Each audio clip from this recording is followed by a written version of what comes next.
bagus. Tuh, ya, tapi jangan lama-lama di sana ya.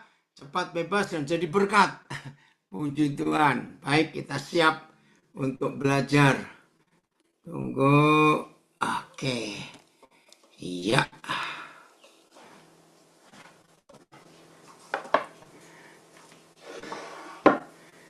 sebentar.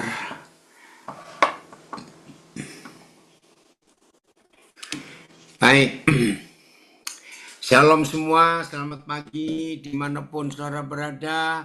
Kita tetap sama-sama dalam hadirat Tuhan. Sebelum lupa, ya, nanti yang di Instagram dan Facebook jam 10 WIB, jadi nyambung nanti ini kita belajar lagi dengan saudara kita dari PD Jalan Lumajang, Jakarta. Ya, pakai Zoom nomor apa, linknya beda. Jadi nanti saya nggak sampai selesai dengan saudara anak-anak saya yang ada di LP, LPKK dan semuanya, ya, nanti dilanjutkan. Jadi nanti jam 10 WIB saya akan keluar.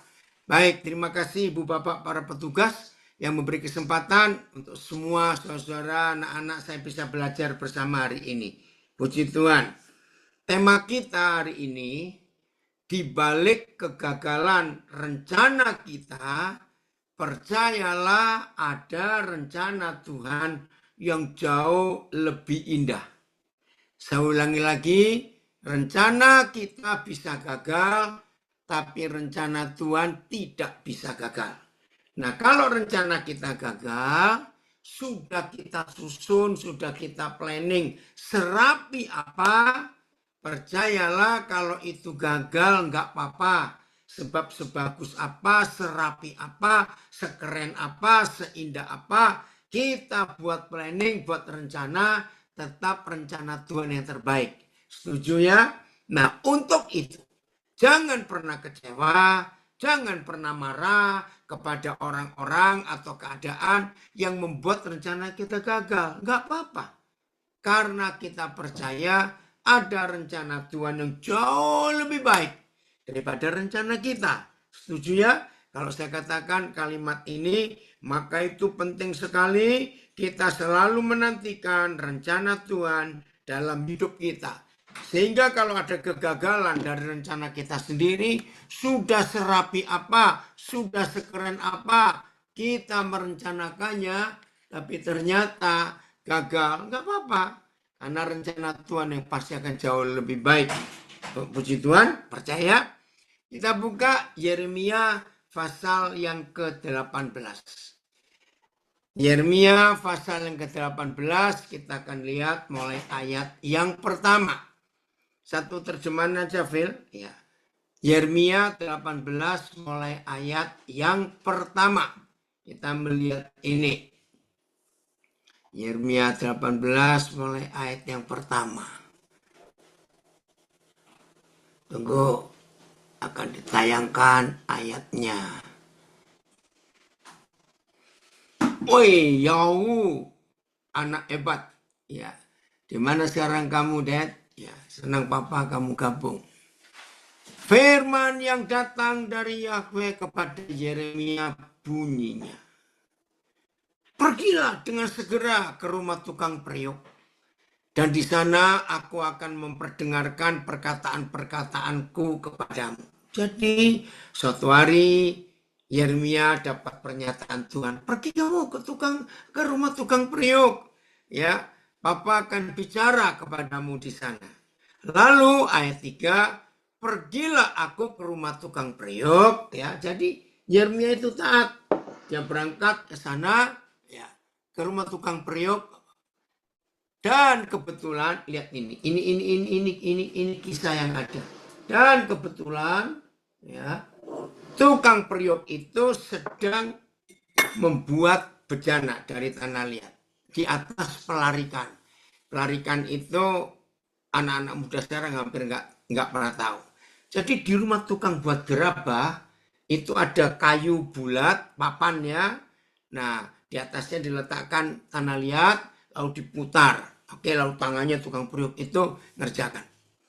Apabila ayat yang keempat, apabila bejana yang sedang dibuatnya dari tanah liat di tangannya itu rusak. Dia punya planning. Tukang periuk ini punya rencana. Kita nggak tahu. Ya, dia mau buat vas bunga, mau buat tempat menyimpan air, mau buat gelas, kita nggak tahu. Pokoknya dia sudah punya rencana. Di tangan tukang periuk ini, woi, dari Belgia sudah ikut bangun. Ya. Di tangan tukang periuk ini dia sedang buat sesuatu. Rusak, perhatikan. Rusak. Dengan kata lain, rencananya gagal karena rusak. Lihat ini Papa kita di surga. Maka tukang periuk itu mengerjakannya kembali. Dikerjakan kembali. Menjadi bejana lain. Menurut apa yang baik pada pemandangannya. Nah, coba file ayat 4 ini lihat berapa terjemahan. Ini loh rencana Papa kita itu. Ini dia. Ayat Yeremia 18 ayat yang keempat. Jika bejana yang sedang dia buat dari tanah liat itu rusak di tangan si tukang periuk, dia membentuknya kembali menjadi bejana yang lain. Perhatikan kalimat ini. Menurut apa yang dipandangnya baik. Keren ya kalau kita lihat ayat ini. Sebentar ya. Menurut apa yang baik menurut dia. PS. Apabila periuk yang sedang dikerjakannya itu kurang sempurna, ia mengerjakannya kembali menjadi periuk yang lain sesuai dengan yang dikehendakinya. FAYH, coba lihat FAYH-nya.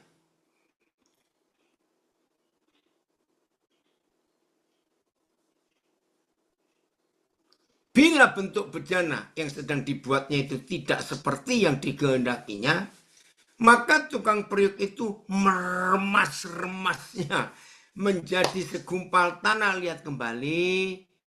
Lalu ia mulai lagi dari permulaan. Ini Tuhan kita. VMD-nya, tadi ada kalimat yang lain. VMD. Ya. Dia sedang membuat periuk dari tanah liat. Tetapi ada sesuatu yang kelihatan tidak baik pada periuk itu. Enggak baik ya. Jadi ia kembali memakai tanah liat itu dan membuat periuk yang lain. Dia memakai tangannya membentuk periuk sesuai dengan kemauannya. Woi, anak hebat dari Bandung. Kumaha, damang neng. Vivi hebat. Ya. Ini loh saudara. Dia memakai tangannya, tangan Tuhan ya, untuk membentuk periuk sesuai dengan kemauannya. Saya percaya tidak ada seorang pun di antara kita. Ya, perhatikan. Tidak ada seorang pun di antara kita. Sekaya apa, sehebat apa, sepintar apa, punya koneksi berapa hebat. Saya percaya semua kita, termasuk saya, pasti pernah gagal. Kita buat planning, buat rencana yang wah, yang luar biasa. Tiba-tiba tidak sesuai dengan yang kita rencanakan. Nah, setelah kita baca Yeremia 18 ini, semua kita, kalau pernah mengalami kegagalan dari rencana yang kita buat ternyata nggak jadi, izinkan Papa di surga meremas-remas hidup ini sebagai tanah liat ini. Dan biar dia bentuk kita menjadi bejana yang lain, menjadi bentuk yang lain, menjadi rencana yang lain, sesuai apa yang dia anggap baik. Dan kita percaya kalau yang Papa buat itu Horas among siombing. Ya. Kalau yang papa buat itu pasti yang the best. Pasti yang terbaik. Nggak usah takut. Satu kali saudara. Ya, walaupun nggak banyak dan nggak sering. Saya juga minta janganlah Tuhan. Saya juga pusing. Tapi pernah ada 2-3 kali. Saudara, saya melihat fakta. Orang menikah. Ada yang gagal di hari H. Bayangkan. Ada yang gagal seminggu sebelum tanggal pernikahan. Bisa terjadi. Memang sulit membayangkan ya, Isman. Ya. Sulit membayangkan. Kalau undangan sudah tersebar. Tempat acara sudah. Ini orang Bandung satu lagi, Pak Hendi. Kumada Mang, di mana sekarang? Ya. Kalau undangan sudah tersebar. Tempat acara dekorasi sudah disiapkan. Semua siap. Tiba-tiba batal. Bisa terjadi. Dengan banyak alasan kita tidak tahu. Nah itulah kehidupan. Saudara, itu manusia. Nggak ada yang sempurna. Maka itu kita harus ingat. Apapun juga, ya, apapun juga, sehebat apapun rencana kita, percayalah, tetap lebih baik rencana Tuhan. Itu sebabnya, kalau kita punya rencana, lalu gagal, jangan kecewa. Ya, jangan kecewa, karena ada yang lebih baik yang Papa buat untuk kita. Semua kita harus berkata amin untuk hal ini. Ya, karena yang Papa buat itu pasti yang terbaik. Nah, itulah kisah di Yeremia 18. Hanya satu sikap yang diperlukan. Ketika rencana kita buat gagal, bahkan berantakan, bahkan kacau. Satu yang kita harus siapkan. Sabar dulu. Sabar dulu. Kita biarkan situasi tenang dulu, keadaan tenang dulu. Ya, ini dari Bekasi ada komen. Kegagalan adalah kunci keberhasilan. Dan di saat posisi gagal, pasti muncul solusi. Dan apa ini? Introspeksi diri. Wih, ya betul. Ini cucu saya, dia kalau panggil saya Opung Gembala. Betul, Yosua, hebat sekali ya. Nah, karena cucu saya ini berapa kali dia pernah gagal juga. Maka itu, baik kanan hadir ya, puji Tuhan, maka itu. Jangan marah kepada siapapun.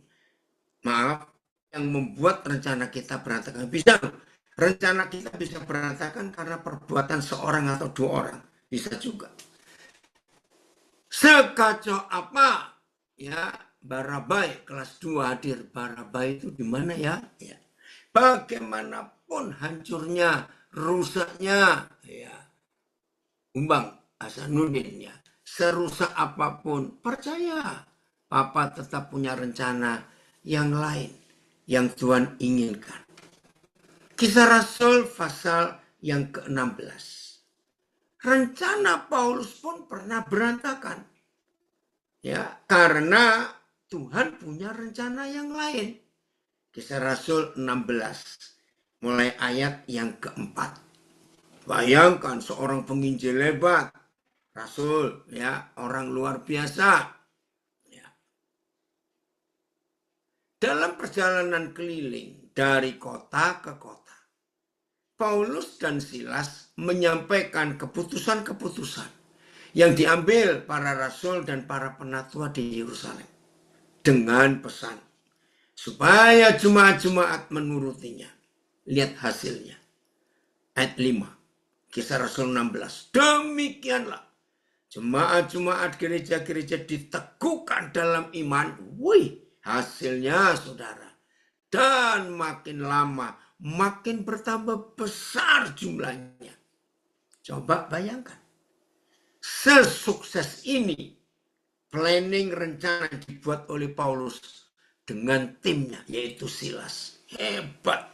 Hasilnya nggak main-main. Gereja-gereja murid-murid Yesus diteguhkan dalam iman. Jemaat gereja bertambah, makin besar jumlahnya. Hebat. Saya percaya kalau semua kita mengalami keberhasilan seperti Paulus ini, wih saudara, kita akan nikmati, wah kita bisa cerita kemana-mana, hebat yang Tuhan kerjakan lewat kami ini. Pasti bukan? Nah ini rencana tidak gagal. Beda. Kalau tadi ada yang gagal, merencanakan sesuatu nggak terjadi. Kalau Paulus ini nggak gagal. Justru dia sukses bersama Silas. Dia berhasil. Tapi mereka nggak tahu kalau Papa punya rencana yang lebih hebat lagi. Pontianak, kenapa harus keluar? Cepat sekali. Ya. Tapi mereka nggak tahu kalau Papa punya rencana yang lebih baik lagi. Mereka melintasi tanah Frigia dan tanah Galatia. Masih melayani, masih maju, masih berjalan penginjilan. Karena Roh Kudus mencegah mereka untuk memberitakan Injil di Asia. Nah, ini dia. Paulus dan Silas, hati mereka untuk orang-orang Yahudi di Asia itu sangat besar. Beban hidup mereka untuk melayani orang-orang Yahudi yang ada di Masia sangat luar biasa. Tapi Papa di surga punya rencana lain yang mereka tidak tahu. Bukankah kita pun sering mengalami seperti itu? Punya rencana tiba-tiba. Nah kita nggak tahu. Maka itu kalau rencana itu diubah oleh Tuhan, percayalah, ada yang terbaik. Dengan kata lain, saudara dan saya harus berani ya mengubah rencana kita dan ikuti rencana Tuhan. Karena Roh Kudus mencegah mereka untuk memberitakan Injil di Asia. Ya udah. Tapi mereka masih belum tahu. Masih ngotot. Ya. Oh, dari Serang ngirim lagu. Ku yakin kalau kau berfirman, betul. Ayat 7. Setibanya di Misia, masih wilayah Asia. Mereka mencoba masuk ke daerah Bitinia. Saya percaya sebagian besar kita, kalau saya nggak berkata semua kita, pasti pernah mengalami seperti Paulus ini. Sudah dilarang, Roh Kudus mencegah, jangan di Asia.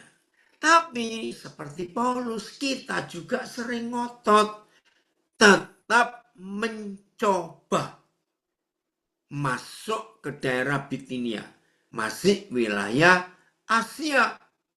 Saudara bayangkan, masih ngotot, karena masih belum tahu. Masa memberitakan Injil nggak boleh? Nah, ini pertanyaan salah. Yang Papa minta bukan melarang memberitakan Injil.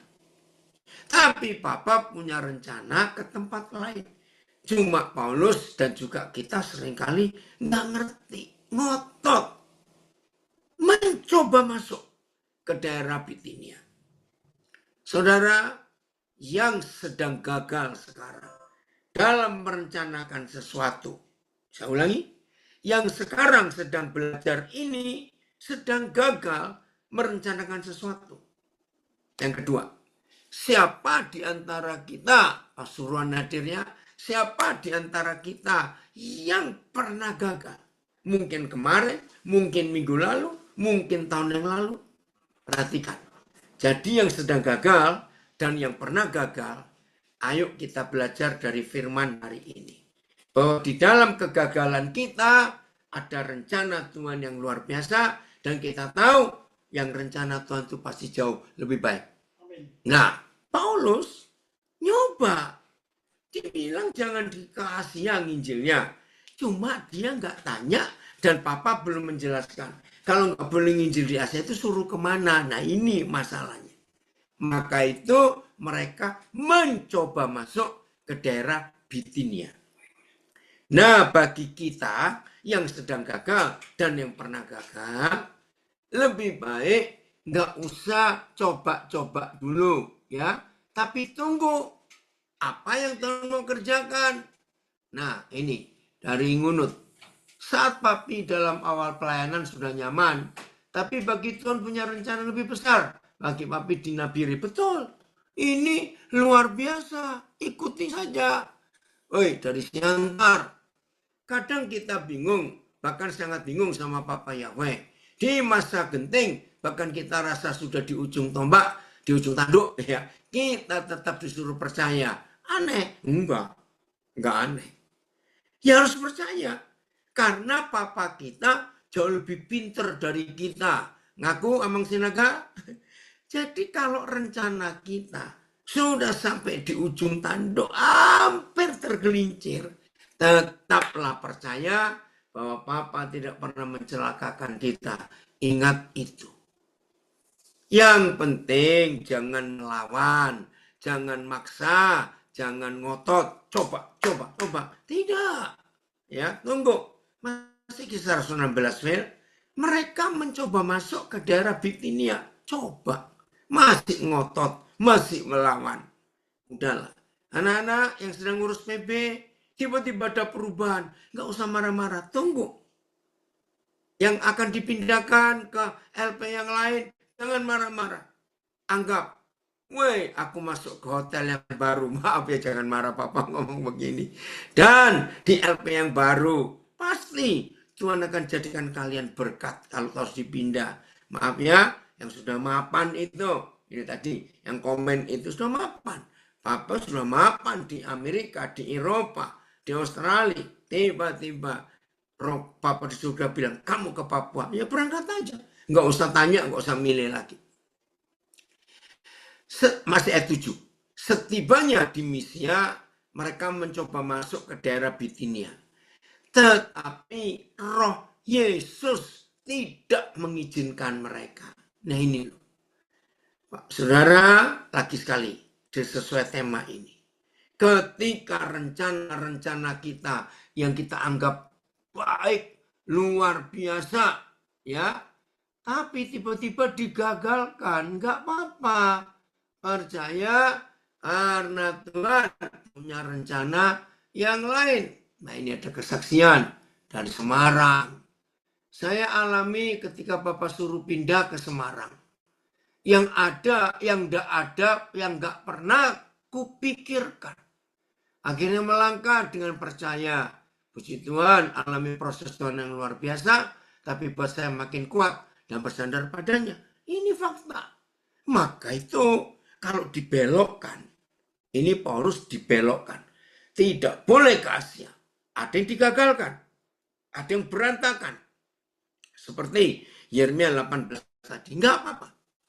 Ayat 8. Kisah Rasul 16. Setelah melintasi Misia, mereka sampai di Troas. Sampai Troas. Masih wilayah Asia. Tapi sudah malam, lihat ayat 9, pada malam harinya. Sudah malam, nggak bisa kemana-mana, harus diam. Apalagi zaman itu tidak ada transportasi, apalagi pakai lampu, nggak ada. Zaman itu transportasi, kalau nggak naik keledai, naik unta, naik kapal, kuda, atau jalan kaki. Nggak ada kendaraan. Pada malam harinya tampaklah oleh Paulus suatu penglihatan. Nah ini, saya percaya semua kita pernah mengalami malam.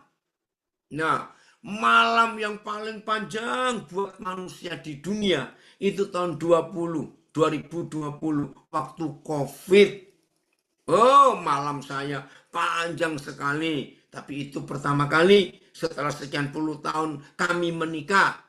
Saya dengan istri berbulan-bulan hanya ada di rumah, tidak bisa kemana-mana. Saya percaya semua kita waktu COVID itu mengalami malam yang panjang. Nah, saudara, malam itu bisa terjadi pada siang hari. Kok aneh?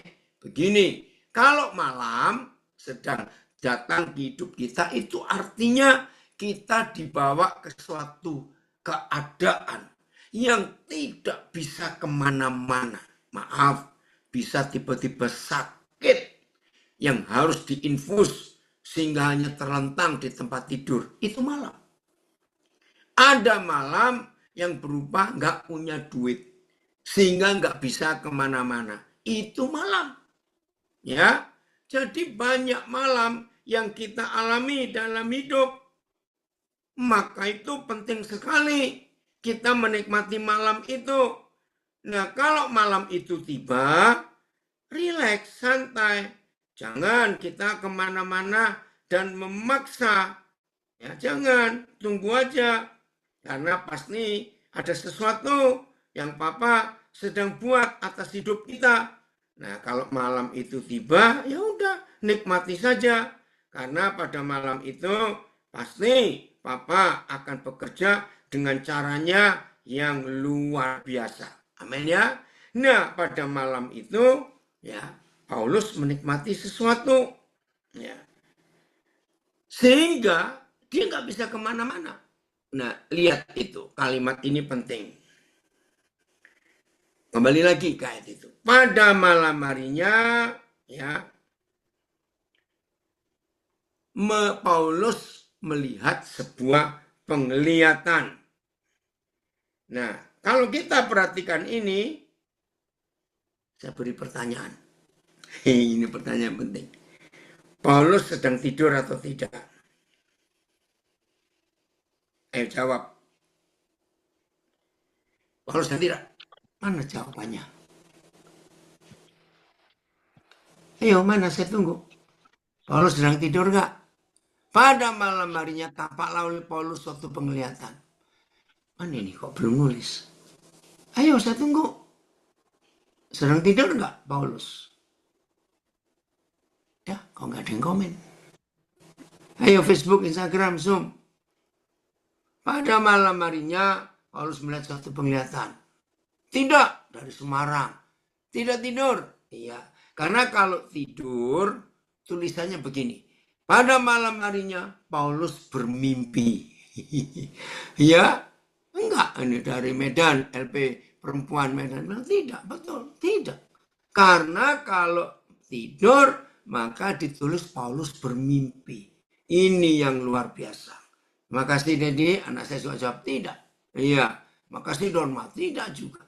Nah, ketika malam itu terjadi, ketika saudara dan saya mengalami malam, haleluya, jangan panik, jangan menyerah, jangan marah-marah ke siapapun. Tunggu, cari Tuhan, apa rencananya, apa. Tunggu. Tuhan punya rencana yang luar biasa dalam hidup ini. Tahun 94, tanggal 5 Januari, bersama istri saya, bersama 11 anak-anak yang tinggal serumah dengan kami. Hari itu kami harus pindah. Ya, dari rumah yang kami dapat pinjaman lumayan lama, 10 tahun lebih. Ya, akhirnya rumah itu terjual, kami harus pindah. Nggak ada tempat. Ya, dari tanggal 27 Desember 93, saya sudah bilang pada istri saya, pada semua anak-anak di rumah, kita pak semua, beresin semua barang-barang ini. Pokoknya supaya kalau dapat rumah, pindahnya cepat. Jadi kami hanya pakai tempat tidur yang di lantai, ya semua alat-alat masak secukupnya, ya alat makan secukupnya yang lain disimpan. Saya bersyukur saya punya istri yang luar biasa, nggak pernah panik. Nah, saudara, iya Eli, sayang kemana kamu? Nggak ketemu ya. Tanggal 5. Tanggal 4. Ada orang telepon. Kalau gitu besok pakai rumah kami yang kosong. Waktu kami di Surabaya. Wah, luar biasa. Saudara, pakai tempat itu. Dan tanggal 5, sesuai permintaan yang punya rumah, kami harus keluar. Maka kami pindah ke rumah itu. Untuk berapa lama, masih belum tahu. Karena kami belum dapat tempat yang tetap. Nah, beberapa teman itu ngomong, masa Pak Daniel nggak cari kontrakan rumah? Saya bilang, saya itu cari. Sudah puluhan rumah. Semuanya cocok. Lalu kenapa nggak pindah? Uangnya yang belum cocok. Tertawa mereka. Memang nggak semudah itu dapat kontrakan rumah. Maka itu saya bersyukur punya istri yang luar biasa. Nah, dari 11 anak-anak kami itu masih ada satu yang sudah dipanggil Tuhan. Namanya Winarto. Ya udah. Puji Tuhan. Akhirnya setelah sekian hari, bukan minggu, kami dapat tempat. Ya udah. Enggak lama. Tempat itu tergusur lagi. Ya udah. Kami cari tempat lagi. Secara manusia, kami ngeluh, ngomel. Tuhan, saya ini kan melayani Tuhan. Kenapa sampai begini? Wah, waktu itu ada masalah besar. Sampai kami urusan pengadilan. Udah saya nggak bisa cerita. Ya udah, kami harus keluar lagi dari rumah itu. Puji Tuhan. Putar-putar lagi. Dapat tempat lagi. Nah, tempatnya ini dipinjami lagi. Ya, itu pun cara Tuhan luar biasa. Oke. Nah, saudara, maka itu saya bersyukur. Punya istri yang luar biasa. Jadi, buat kami sudah nggak apa-apa. Ya, pindah-pindah rumah. Israel aja pindah-pindah rumah kok. Gitu loh. Jelas ya, kalau kita melihat fakta ini, maka itu rencana gagal nggak apa-apa. Ya. Oke, masih ada yang komen. Berarti nggak boleh ngomel sama siapapun. Yang papa kalau masa-masa genting. Ngomel malah berat persoalannya. Ngomel itu membuat Israel nggak masuk Kanaan. Ini yang tanya ini sudah sering dengar firman. Masih begini. Kadang jiwa sangat-sangat memberontak. Iya, dengan proses. Ya, dengan proses yang begitu berat. Memang nggak enak. Ternyata sangat benar. Mazmur mengatakan jangan cemburu dengan orang fasik.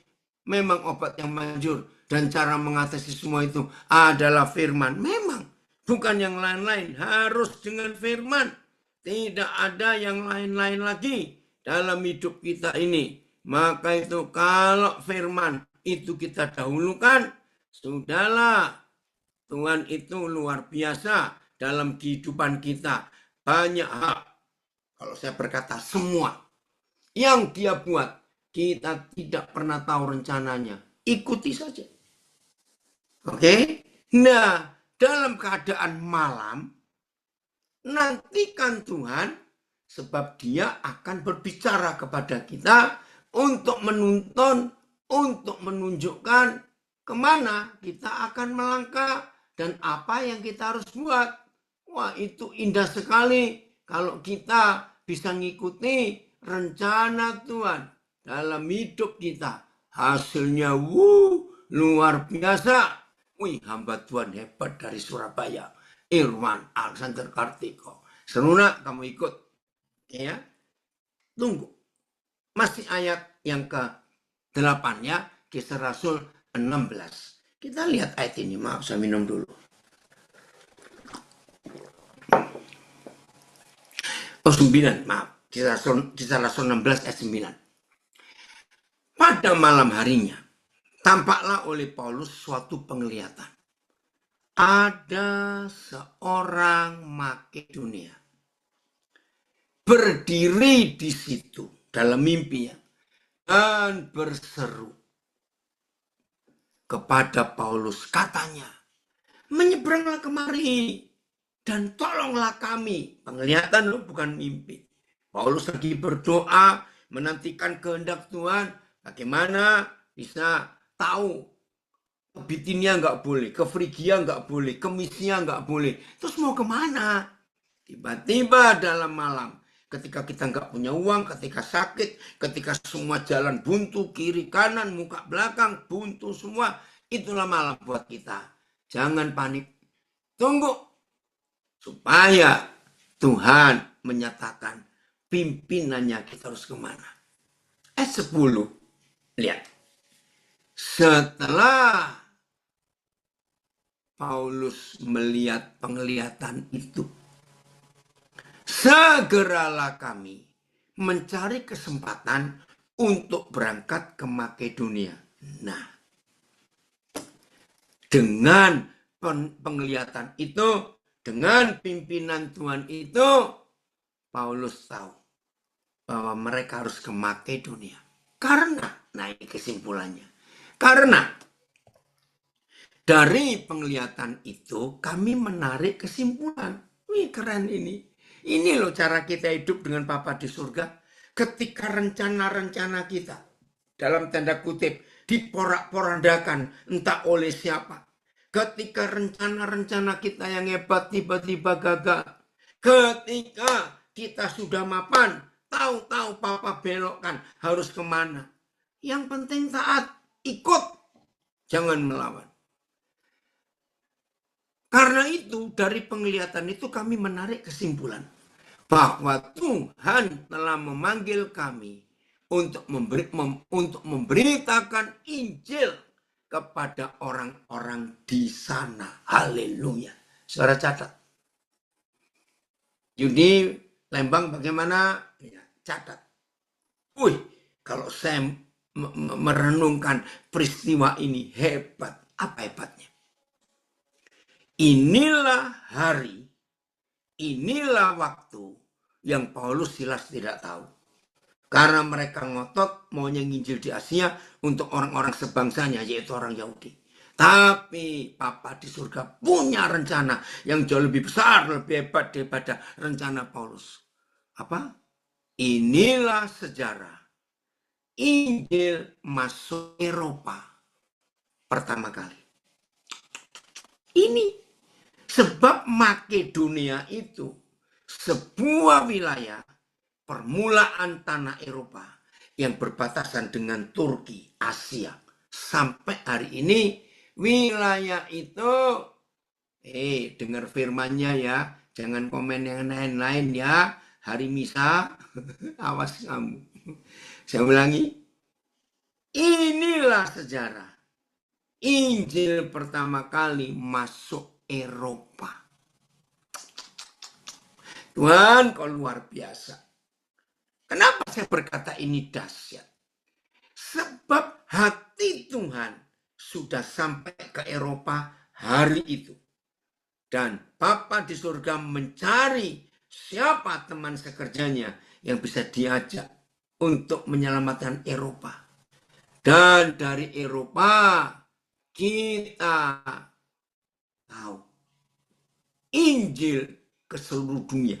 Lihat, semua negara Asia, Afrika, ya Oceania itu yang di Pasifik, Australia, New Zealand, ya negara-negara pulau-pulau kecil di Pasifik.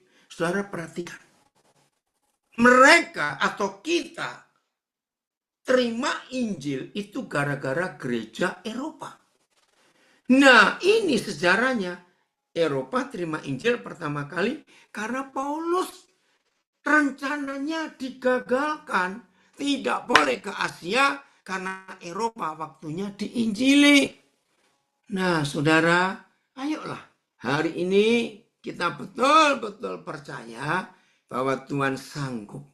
Ya, Tuhan sanggup untuk merubah rencana kita. Karena dia tahu ada rencananya yang jauh lebih baik daripada rencana kita. Siap ya untuk diubah oleh Tuhan rencana kita kemana? Maka itu saudara Kisah Rasul 16 ini. Ketaatan Paulus luar biasa. Dia melangkah, ya, dia berjalan mengikuti rencana Tuhan yang luar biasa itu. Jadi mulai hari ini, ayo kita taat pada rencana Tuhan yang luar biasa.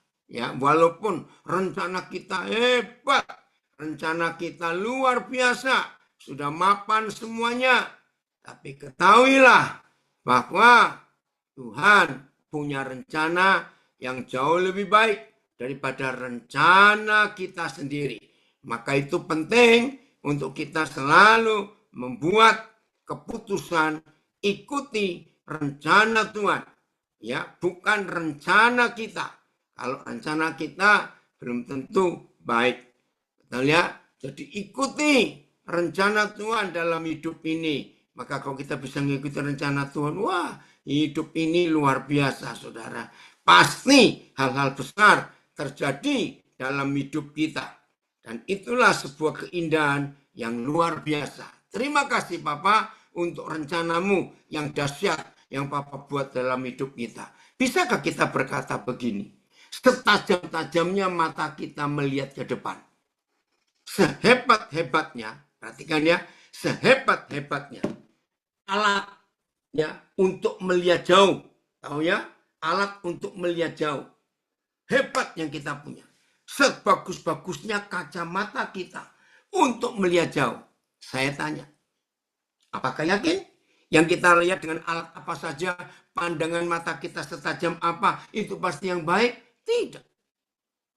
Karena sehebat-hebatnya mata kita, sehebat-hebatnya alat untuk kita bisa melihat ke depan, sejauh apa pandangan itu. Percayalah, rencana Papa kita jauh lebih baik. Dan penglihatan Papa kita tentang masa depan jauh lebih sempurna. Maka itu jangan ngotot. Ya, jangan cari jalan sendiri. Bayu, ingat ini. Jangan engkau memilih jalan sendiri. Jangan kita menganggap yang kita rencanakan yang terbaik. Pasti tidak. Bukan belum tentu. Pasti tidak. Maka itu mengikuti rencana Tuhan. Mengikuti jalan Tuhan. Mengikuti tuntunannya. Itu pasti luar biasa. Dan kita gak akan gagal. Pasti. Terima kasih Bapak. Karena dia tahu apa yang terbaik untuk hidup kita. Ayat terakhir. Jadi lagi sekali yang ngikuti via Zoom, Facebook, Instagram. Sebentar lagi ya. Saya akan ngajar di Zoom yang lain. Nah untuk Instagram, Facebook sama. Tapi untuk Zoom yang mau tetap ada di SK silakan lanjut. Yang mau pindah sudah di-share link Zoom-nya yang mana. Ayat terakhir. Yeremia 29 ayat 11. Ya, jadi jam 10 WIB 6 menit lagi kita akan gabung dengan saudara-saudara dari Persaudaraan Doa Jalan Lumajang di Jakarta. Yeremia 29 ayat 11. Sebab aku ini mengetahui rancangan-rancangan apa yang ada padaku mengenai kamu. Papa yang paling tahu. Demikianlah firman Yahweh, yaitu rancangan damai sejahtera. Saya ulangi, rancangan damai sejahtera dan bukan rancangan kecelakaan. Untuk memberikan kepada kita hari depan yang penuh harapan. Haleluya. Ayat. Sebab aku mengetahui rencana-rencana yang aku miliki bagi kamu. Terima kasih Bapak. Firman Yahweh. Rencana-rencana untuk kesejahteraan dan bukan untuk kemalanganmu. Untuk memberimu masa depan dan pengharapan. Haleluya. Masih gak percaya? Kalau Bapak kita seperti ini, lihat BIS. Ya, bukankah aku sendiri tahu rencana-rencanaku bagi kamu. Rencana-rencana itu bukan untuk mencelakakan kamu, tapi untuk kesejahteraanmu dan untuk memberikan kepadamu masa depan yang penuh harapan. Ya sudah, ayo mulai hari ini. Ya, ada yang komen, dirubah itu siapa? Tapi dilumat itu loh perlu diingatkan lagi. Oke, tadi di Yeremia 18 sudah dilumat. dibentuk dengan cara lain, nggak apa-apa, pasti jadi indah. Oke, siap ya? Untuk membiarkan rencana Tuhan yang terjadi, planning Tuhan yang terjadi, karena planning kita belum tentu baik. Tuhan Yesus memberkati kita semua. Lagi kalian baru gabung, sebentar lagi ya, jam 10 WIB yang Zoom, yang Instagram, Facebook sama, yang Zoom linknya lain. Anak-anak warga binaan semua, maaf ini saya harus keluar ya. Semua petugas, ibu bapak petugas di LP manapun, Tuhan memberkati ya. Semua warga binaan jangan ada kecewa kalau rencanamu dibatalkan. Tuhan punya rencana yang luar biasa. Sampai ketemu. Tuhan memberkati. Terima kasih, Haleluya.